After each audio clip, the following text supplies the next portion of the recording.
সন্তানের গুনাহের দায়ভার কি বাবা মায়ের উপর আসবে? উত্তর হলো না। সন্তানের কোনো গুনাহ, অপরাধ, পাপাচারের দায়ভার সাধারণ অবস্থাতে বাবা মার উপর আসবে না। তবে বাবা মার কোনো অবহেলার কারণে কিংবা বাবা মার কারণে যদি সন্তান ওই গুনাহের দিকে ধাবিত হয়ে থাকে, তাহলে সেক্ষেত্রে তার দায়ভার বাবা মাকে বহন করতে হবে।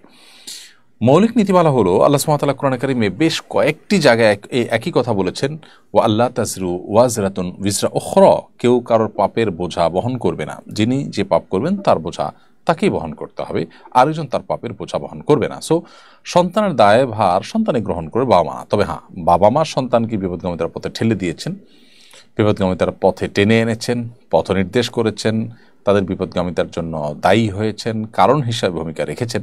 এরকম যদি হয় তাহলে অবশ্যই তার দায়ভার তাদের উপরে আসবে এবং তারা গুনাহগার হবেন।